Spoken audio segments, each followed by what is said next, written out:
this rapper and him, they all in the room together. Yeah, I go to Daddy House studio and I'm fucking with Diddy and Q-Tip, and they was in there doing. You won't believe what just exploded online. Hip-hop icon Busta Rhymes was caught on camera reacting the moment Diddy's male dancers hit the scene. The man didn't just lose his cool, he lost it completely. This is Busta like you've never seen him, raw and unfiltered. The internet is on fire, and trust me, his reaction is stirring up serious heat. Buckle up, we're diving straight into the madness. I know a lot of people want to hear these stories and everything like that, because this is stuff that happened back in the day. And then maybe that if they knew there was going to ever be a YouTube, or they knew there was going to ever be social media, a lot of the stuff probably wouldn't have got played out like it did.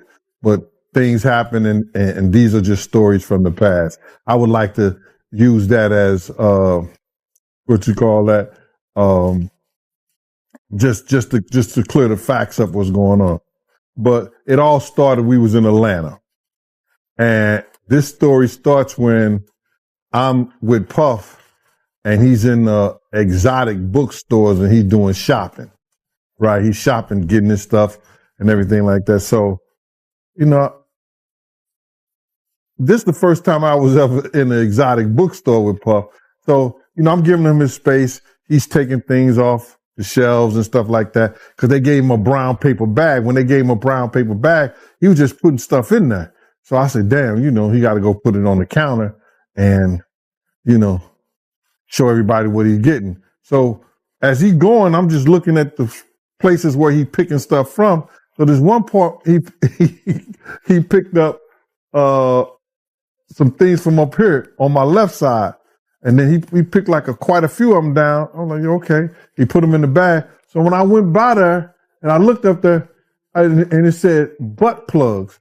And I was like, hey, yo, I was messing with him, because people don't understand, you know, we was like friends. He was a part of the same gang. So I'm still going to tease him. I'm still going to mess with him and everything like that. I could do that. It wasn't just no security thing. So I say, yo, what are you getting this for? And it said butt plugs. And he was like, yo, can I do my shopping by myself? I said, yeah, you can do it by yourself, brother. And he started walking and everything like that. When he got to, I just waited at the counter. When he got to the counter, he didn't even have to show the guy nothing. He just gave the guy a wad of money. I mean, like he gave the guy a stack, something like this. And Puff wasn't the dude that carried no 20s and no 50s and nothing like that. And I mean, like, he just said, boom. And we walked out the store. So we had to leave Atlanta and go to North Carolina for a show. You understand? And it was him, this rapper, Sarah, and this other girl. We all got on a G5 jet, and we flew to G4 jet, and we flew to North Carolina. This video has the internet in a chokehold. Busta Rhymes, always the composed vet, was suddenly thrown into chaos when Diddy's male dancers hit the floor. 1 second he's chilling, the next is visibly squirming, looking like he'd teleport out if he could. His face. A walking meme, nervous sweat, darting eyes, the whole package. The crowd might have missed it, but the internet didn't. Frame-by-frame breakdowns, zoom-ins, and analysis like it was a courtroom drama. Busta's silence screamed louder than words. He was not vibing. And fans can't get enough of the moment that shook even a hip-hop titan. Later on that, I think that afternoon, same day,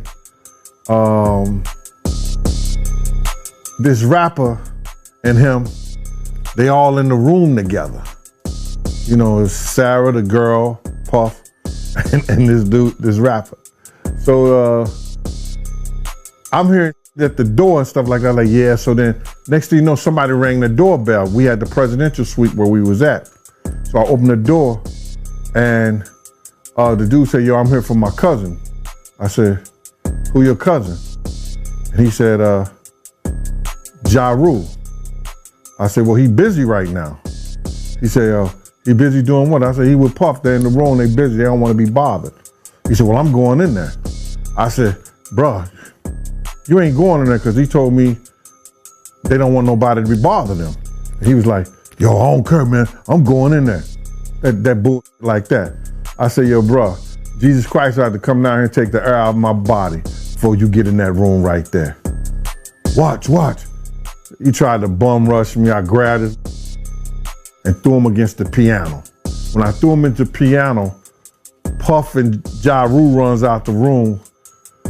Puff got his towel, Ja grabbing his towel, but they butt the naked. And so then Ja was like, yo, what's going on? Yo, G, that's my cousin. He know me well, and Puff was like, yo, G, what happened? I said, he tried to get in the room. I told him he couldn't get in the room.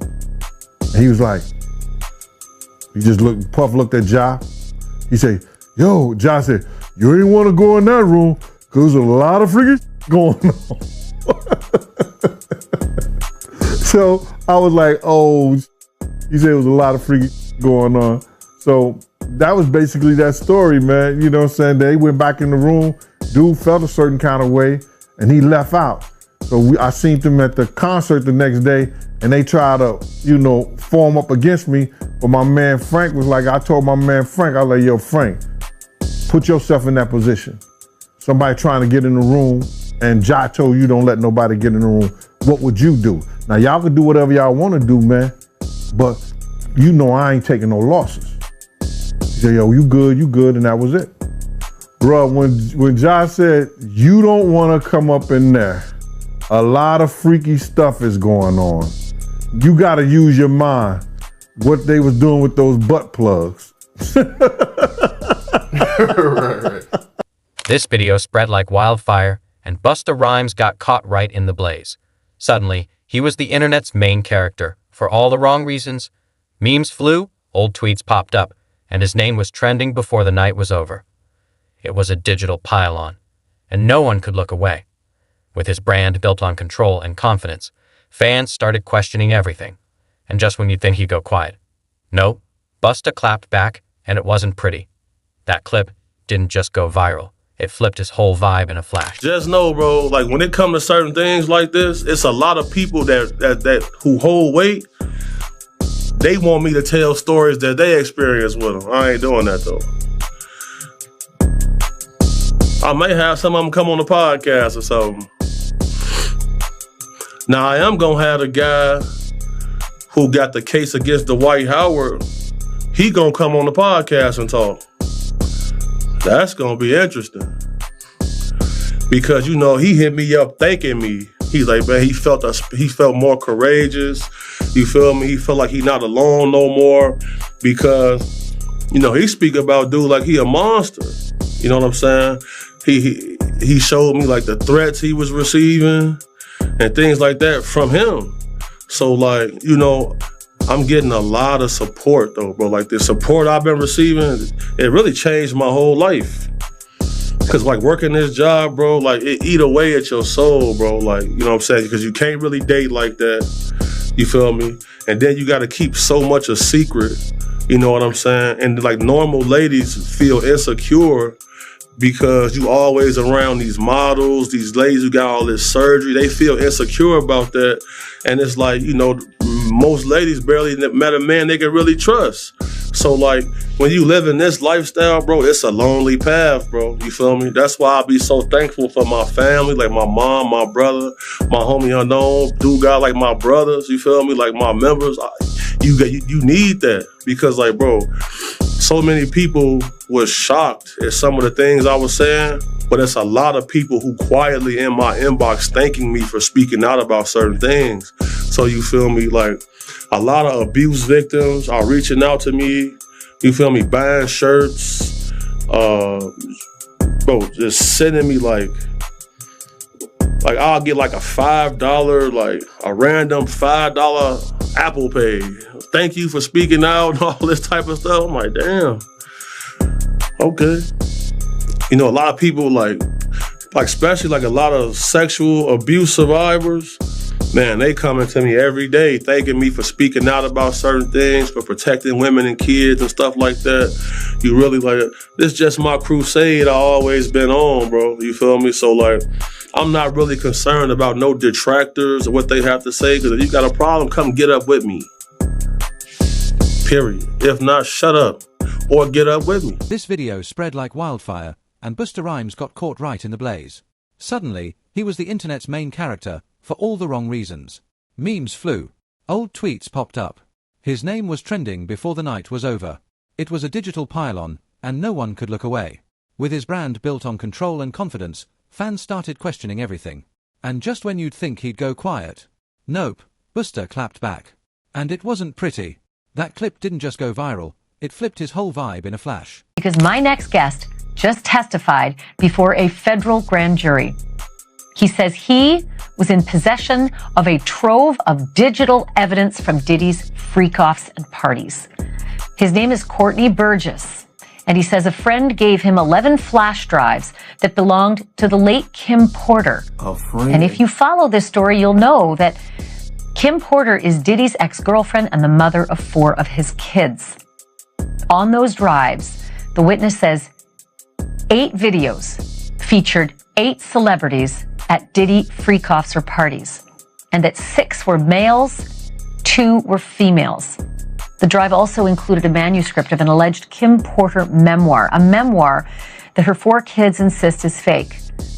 Courtney Burgess told his story on a podcast before he told the grand jury today, and after he told the grand jury, and I mean immediately after, he booked it over to my set, and he and his attorney talked to me. I should tell you that he was very limited in how much detail he could go into about his testimony.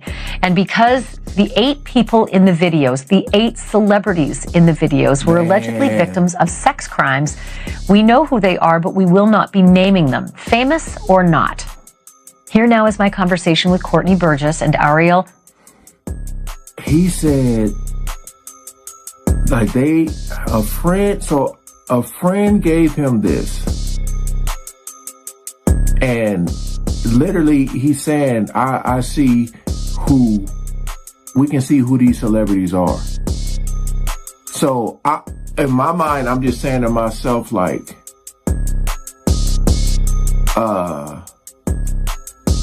this wouldn't be part of the trial. I'm just kind of confused on, like this wouldn't be part of the trial. Just when things couldn't get crazier, Busta Rhymes jumped headfirst into the chaos and lit a match on the way in. Instead of damage control, he went full meltdown on social media. No apologies. No chill. Just straight fire, calling people out and tossing shade. Fans were stunned. Celebs were side-eyeing. And the internet. Hooked. Rumors swirled. Was he tipsy, emotional, hacked? Nah, this was raw, unfiltered Busta. He ranted about loyalty, threatened to expose people, and dragged old rap beefs back from the grave. Posts came fast. Deletions came faster. But screenshots? Oh, they live forever. His PR team had to be panicking as he torched bridges over a clip that would have faded in days. And if so, how long ago? Right, so me personally, I definitely seen it coming. Like 2013 was when I really first started speaking out about this, because he was booked to host an event in Chicago at a nightclub called The Vibe on 1534 North Kingsbury. I was head of security at this venue. And whenever celebrities would come through, the owner and the general manager, shout out PJ Khan and shout out Joey Vartanian, they would send me with celebrities after the club. So I ended up at one of his events, and a gentleman I used to work for, his name was David Arrington. He used to not work for, work with. He was a security like me, big, strong, intimidating dude. On to find out, you know, he was double dipping. You feel me? He was getting hired as a sex worker, and when I got to the event, he was there. And as a bodyguard or? No, he was there as a performer. Right. So that gentleman's incarcerated right now. He ended up killing his boyfriend, stealing his car, all type of stuff. So he crashed out. So that's how I ended up even knowing about this type of stuff. So, and when I got to the party, you know, all the waitresses was topless. They had like... You're the second person to say that. Yeah, that's okay. Yeah, everybody, the waitresses was topless. Like they had like dancers in cages, naked. I seen a few people had like lions on leashes and stuff like that. You feel me? And then, you know, once they came out to collect everybody's phones, that's when I said, I'm going to the car. Y'all got it. Because I seen the Diddy guy holding hands with two vampire-looking dudes, like they was off Twilight. You feel me? So if you ever at a celebrity party, you see street dudes kicking it, the females, when you see the vampires come in, somebody case getting touched. Better be on point, bro. Oh no. Do you feel like you have the spirit of discernment to like know when you see a man or a woman that know they on some like you said the guy you was working with was a whole sex worker, and I don't, you know. I was suspicious of him. Okay, for sure. You know, any person who worked private security at a high level, you know, I get this from my mom, the spirit of discernment. That's something she always said, exact words. So salute to you. And you know. By the time Busta finally stepped away from the keyboard, it was too late. The internet had already crowned him the face of a full-blown meltdown. What started as a weird moment turned into a PR disaster, memes, jokes, and trending hashtags burying his reputation in real time. Fans were disappointed. Insiders were whispering. And everyone was wondering, is this the beginning of the end? Instead of cooling things down, Busta poured gasoline on the chaos, turning a minor scandal into a major blow-up. Now the only question left is, can he bounce back from this, or did he just burn his legacy for good? You can look into somebody's eyes and tell if they're a killer. You can look in their eyes and tell if they're a get money person. You can look in their eyes and tell if, you know, they get a little extra wild. You feel me? Oh, bro. Would you say this is one of the most uncomfortable situations you've been in, or? No. Okay. Because I mean, like, if you know, you know. Like, you know, like, the celebrity world is mostly losers. You feel me? They just got money. Like, you know, they not player. Like, they're not kind to people. They don't know how to talk to females. And most of them are, like I said, celebrity world is Zesselmania, man. Period. You gotta trademark them. It's Zesselmania. You know, I done been in real. I done been in real life and death situations. Like I done. Yeah. I've heard a lot of rumors of saying people say that Diddy's a gangster. Is Diddy a gangster? Being around him. He not a pushover. He a tough cake toucher, bro. I tell you that much, bro. Like, tough cake toucher. for sure, bro. Like. You had said you had seen a scene where he came up to a young dude and choked him and said, you either want to get with God or grab the man by his throat. Yeah. He was like, you want to walk with God or you want to be a roach, nigga?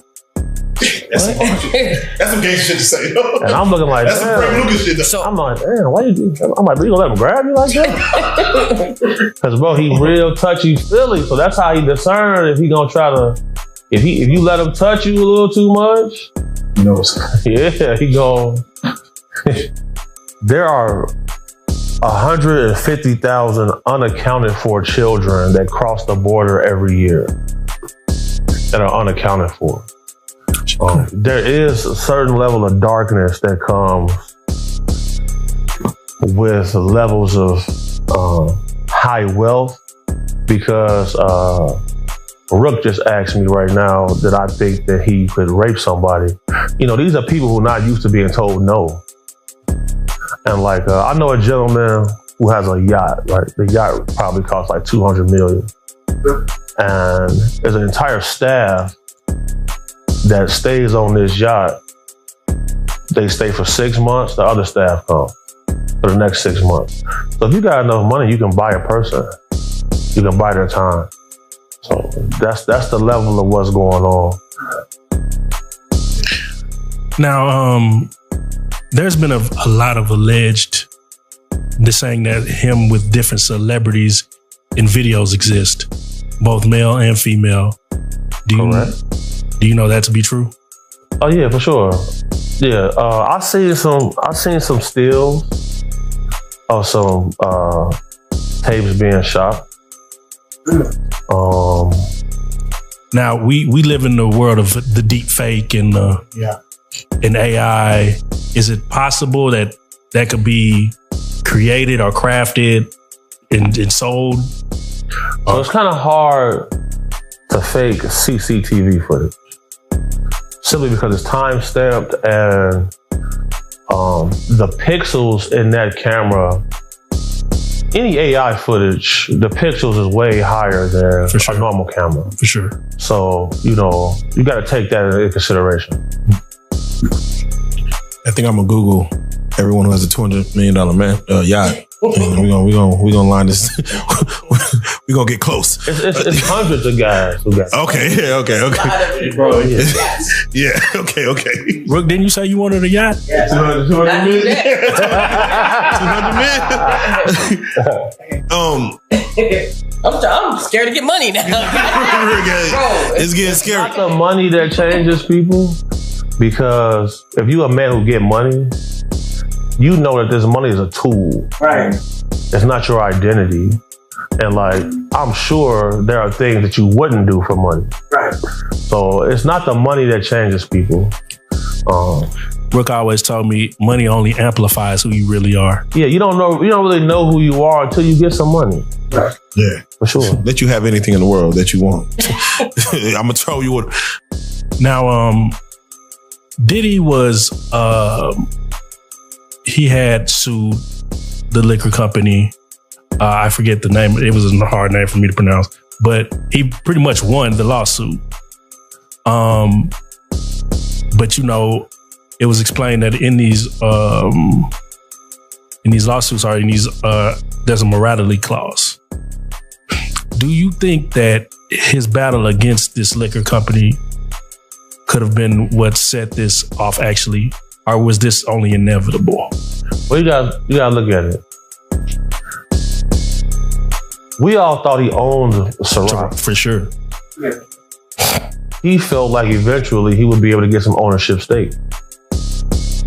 He didn't. And these issues really started for him once he went after them.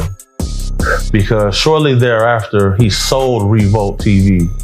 And anybody who follows him, Revolt TV was his baby. He worked hard on that. Facts. So once that was sold, I knew the end was near at that point. Because, you know, just like Gucci Mane, when he went to jail, he passed his artist contracts off to people who can hold them and fulfill the details while he was gone. That's what they do. They pass it off to people who can put it in a shell corporation. Because you can have a corporation and have a anonymous owner. So once I seen Revolt get sold, Busta's clean image just took a nosedive, and it's not looking good. That whole family-friendly vibe? Cracked and crumbling. The internet's in full detective mode, dragging up old interviews and receipts. His socials. A war zone. Loyal fans are flipping, flooding his comments with "We thought you were better than this." Meanwhile, the rest of the internet watches like it's must-see TV. And now, the real tea, some of Busta's brand deals might be on life support. Word is, companies are sprinting away from the drama, trying to cut ties before things get messier. One by one, those dominoes are falling, and his image might be going with them.